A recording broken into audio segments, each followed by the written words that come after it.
Hello, everybody. This is Patrick Bergin from African Wildlife Foundation. Thank you for joining me today. This is the second in a series of webinars that AWF is now offering to some of our most loyal and generous donors. So thank you for your support and thank you for your interest and as I say, for joining me today. Just a little housekeeping. The way we're going to proceed, I'm going to give a presentation. I'm going to speak for maybe 15 or 17 minutes. While I'm speaking, you're free to use your dialog box and to submit questions. And at the end of the presentation, I'll take a few minutes to respond to some of those questions. Any of the questions that I'm not able to respond to in the time available today will be answered by one of my AWF colleagues directly to you over the coming days, so that we can be responsive to each of your questions. Now, during this webinar, I'm going to speak to you about the reality of rapid development in Africa, what's happening with Africa's transportation infrastructure, and the dilemma that this is sometimes creating for wildlife.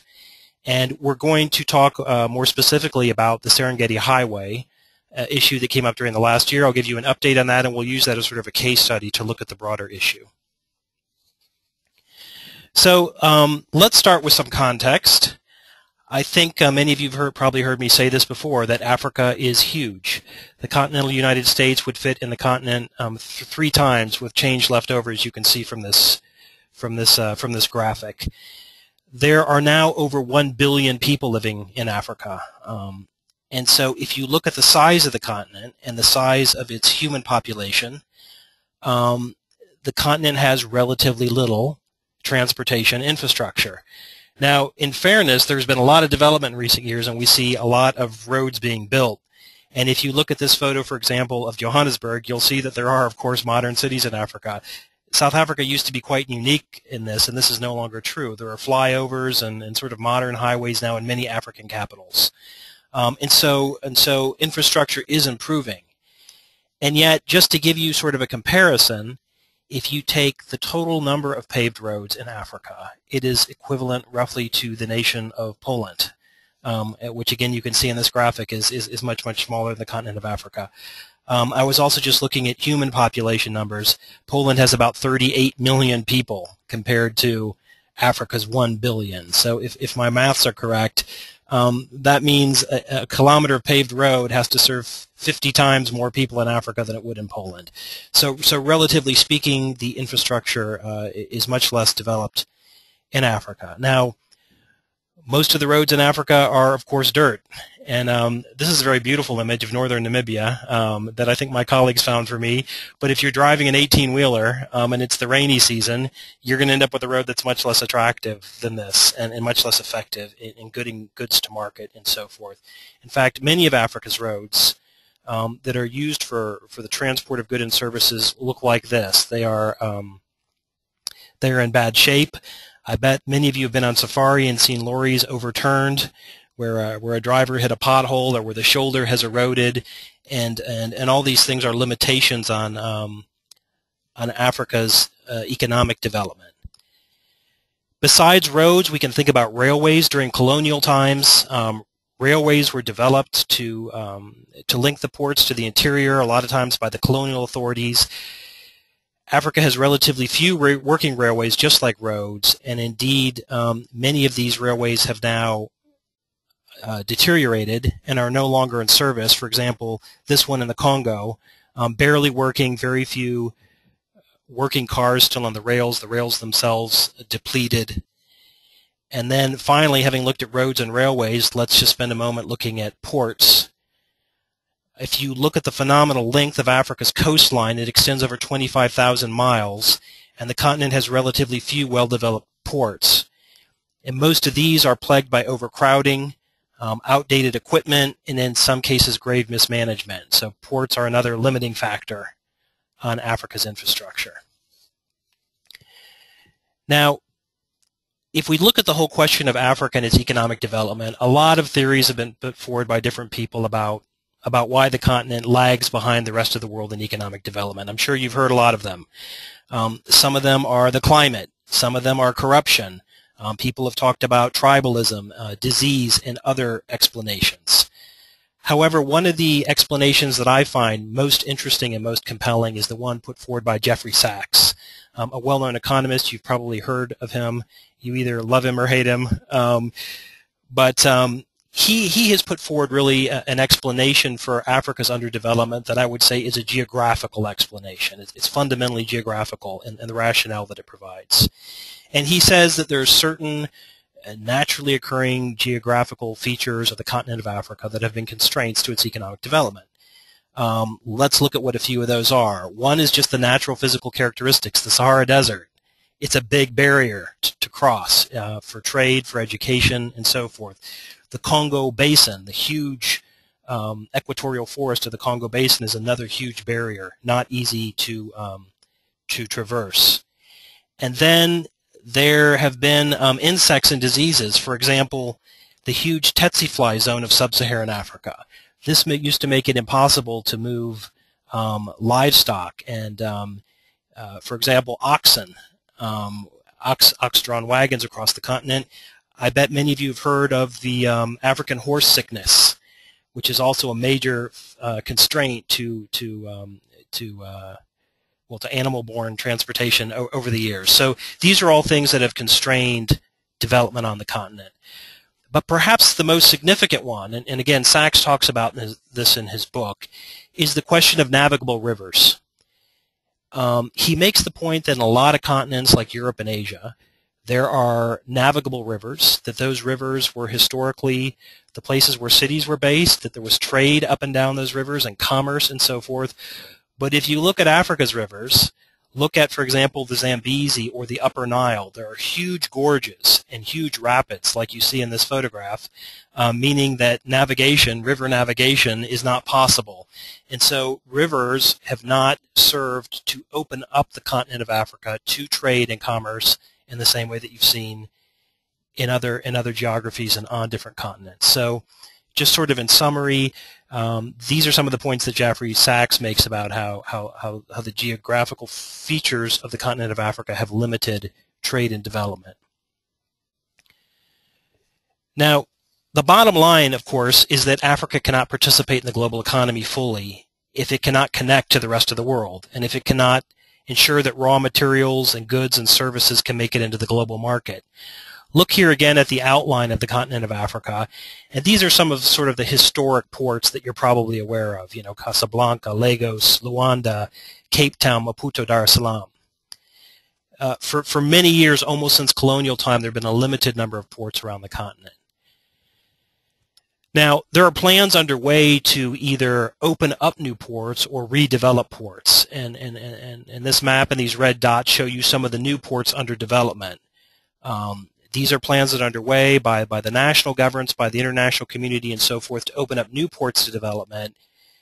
And then, last but not least, a series of transportation arteries in the form of roadways, railways, and in some cases pipelines will link these ports and crisscross the continent and be used to open up trade and goods and services across the continent.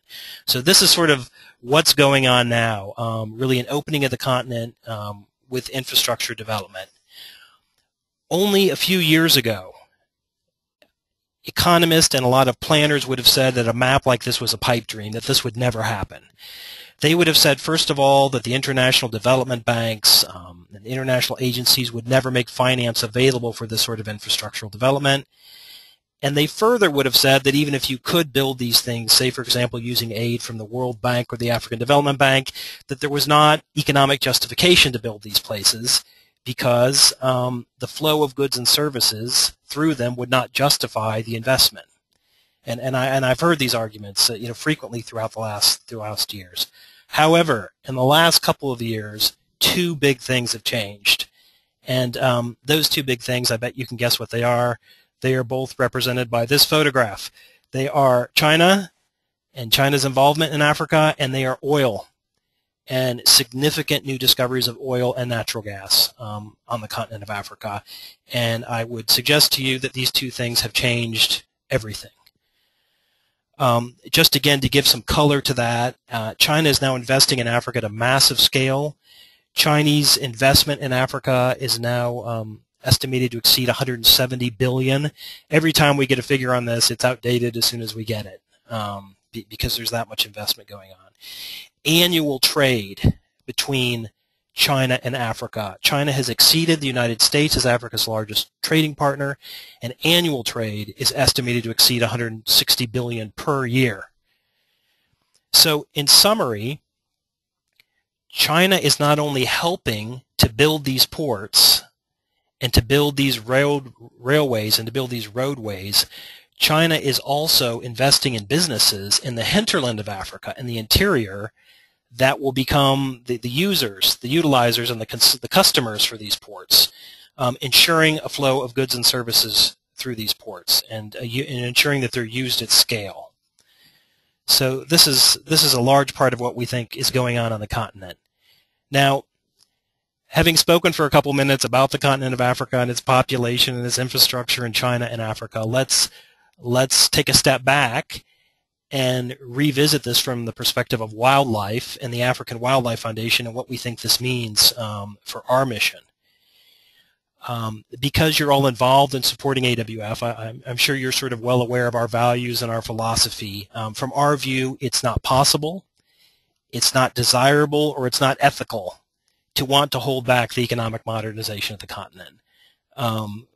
Many of us live lives that have benefited from modernization, and people in Africa aspire to that too. They want improved standards of living. So I think it's not helpful to say, well, there shouldn't be development, there shouldn't be roads, there shouldn't be ports. We think these developments offer many wonderful new opportunities to the peoples and governments of Africa. We've been talking about the fact that many African countries have been experiencing economic growth at rates of between 4 and 6% for about the last 15 years, which is impressive. And that is expected to continue and even to accelerate.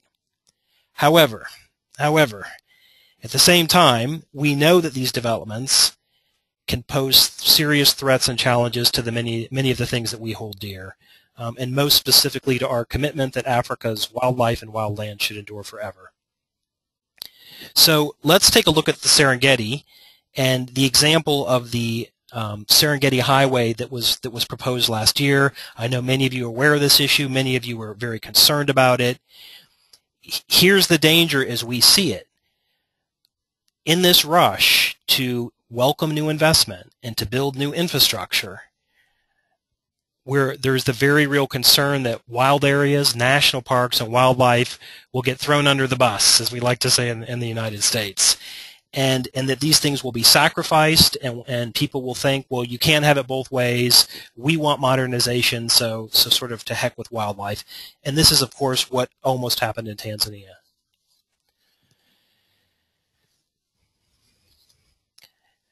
Now, let me tell you a little bit more about the Serengeti Road and the context for this. I've already spoken to you about ports. Historically, in East Africa, Dar es Salaam is, of course, the major port city of Tanzania. It serves the entire nation of Tanzania. And not only that, it serves historically the region.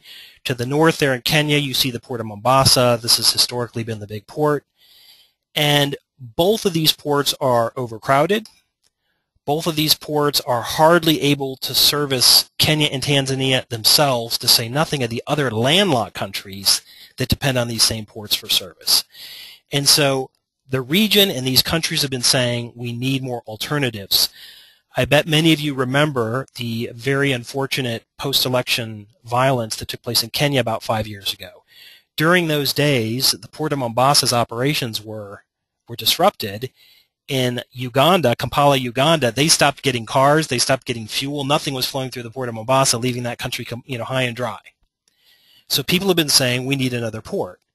And the proposal is, as you can see from the map, to develop a major deep water port at Tanga, a city on the coast of northern Tanzania, just south of the Kenyan border. And the proposal was to develop this port and then to link it first by road and later as well by rail and pipeline up through the northern towns of Moshi and Arusha. And then the shortest way to do it is to cut right across the northern Serengeti and end up at the town of Musoma on the shores of Lake Victoria, and then further to link by boat and so forth across Lake Victoria to Uganda and western Tanzania. So that's the proposal. And let me just also say that in addition to sort of serving regional needs, that northwestern corner of Tanzania, the part that's green west of the lake there, those tend to be some of the most isolated, underdeveloped, underserved constituencies in Tanzania. And I might mention, you know, right now in the United States, we're sort of in political silly season. There is no issue too small for one of the parties to make it into, to make political hay out of it. And you may not know that this whole Serengeti Road issue emerged during Tanzania's political silly season right before the last elections. And the president was being criticized right, left, and center by the opposition, saying, you have forgotten about these districts. You don't keep your promises. You are more concerned about the opinions of the international community than you are about Tanzanians. And it was within that context that this proposal was made to build this road. Now, I'm sure you're all aware that AWF was one of the first and most active organizations to ask the government of Tanzania to please reconsider this decision. We proposed an alternative route, which I'm sure you've seen, a map like this one that would basically bypass the Serengeti complex, both Serengeti National Park and the Ngorongoro Conservation Area to the south.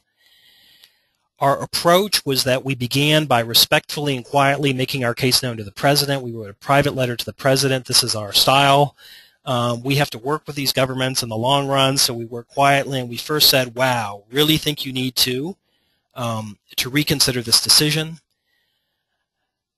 Unfortunately, the government persisted in insisting that this road would proceed across the Serengeti. At that time, we took a more public and vocal advocacy position, including working with the international agencies that help fund Tanzania's road network, saying that we thought that this road would have unacceptable consequences. Just another point that I like to make is that you may recall that Serengeti is a World Heritage Site.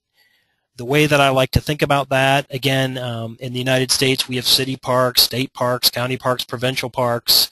To me, when a national park is given the status of World Heritage Site, we should think of that as a world park. And Serengeti is a world park. And so we were saying to the government of Tanzania, look, you've made this a world park. Please don't be surprised when the world community expresses concern, because that's in fact the status that the park has. Finally, after much advocacy by AWF and many other organizations, of course, and by all of you in the international community, the government did announce a change of heart. A letter was addressed by the minister to the World Heritage Commission stating that the government would continue to protect the Serengeti. I love this shot. I hope you can see it clearly on your screens of wildebeest on the short grass plains of Serengeti, and I think you can see the Ngorongoro Highlands there in the distance.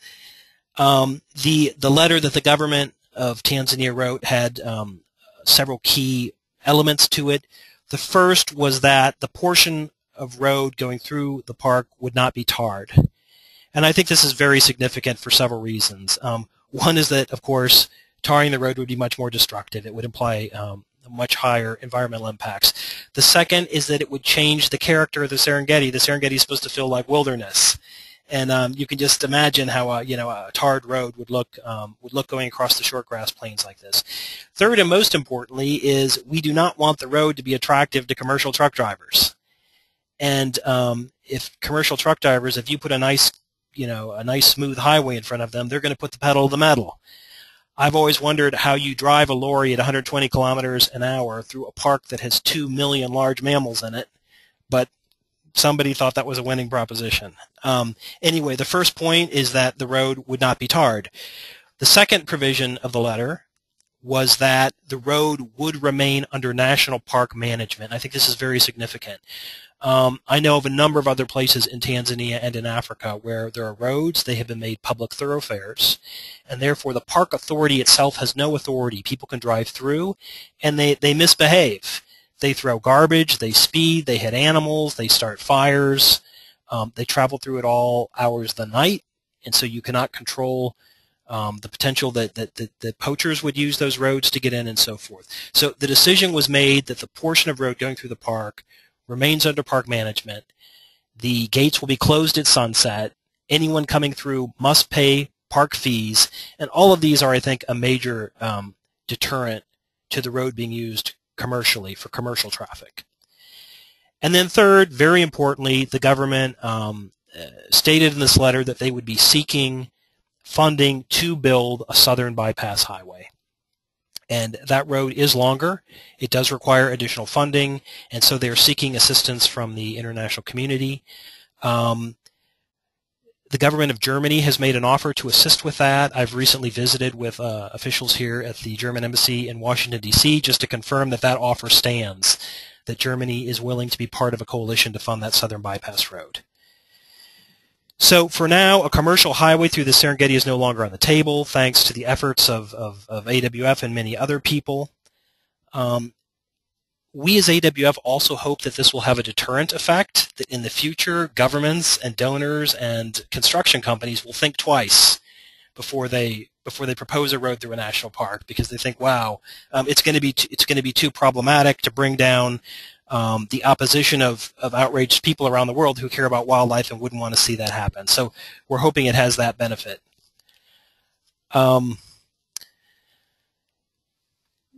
However, so what's next? You might think, well, it's okay, right? The Serengeti Road. The thing I probably wanted to emphasize more than anything else to you today is the Serengeti Road story is playing out time and time again around the continent. It's not just about the Serengeti.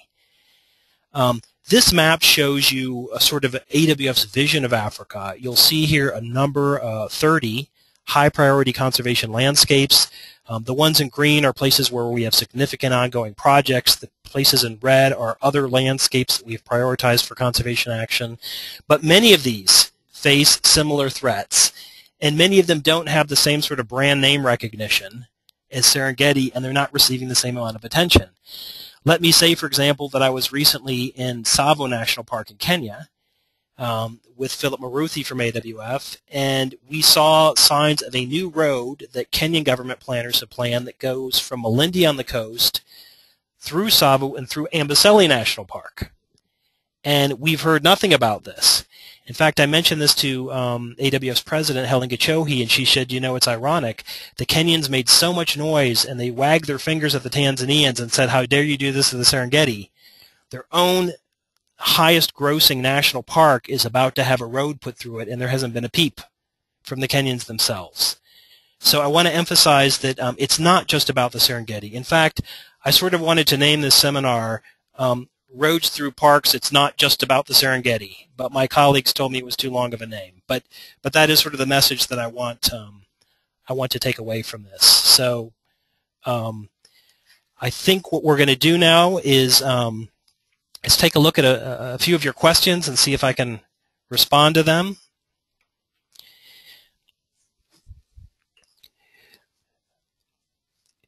Okay, one of the questions that we've had is about oil discoveries on the continent and where they've happened. Look, there have been a number of very large oil discoveries. One of the ones that we're most concerned about is in the Albertine Rift in western Uganda. 3 large Chinese oil companies are involved in that exploration and discovery in partnership with a British company, and development is expected in the parks there. Ghana is another place where there has been a very large discovery of oil, so there are multiple sites. Another question, what is AWF doing in southern Sudan? That's a great question. As you know, southern Sudan became an independent nation about, I believe it was in July of last year, maybe 15 months ago.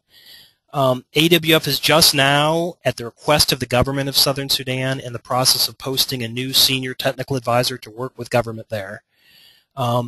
They do have very important parks. I bet many of you have heard or read about the Sudanese cob, an antelope, and it's estimated to be the second largest migration in Africa after the Serengeti wildebeest. So there is a lot of wildlife resource there. Southern Sudan is also an oil country.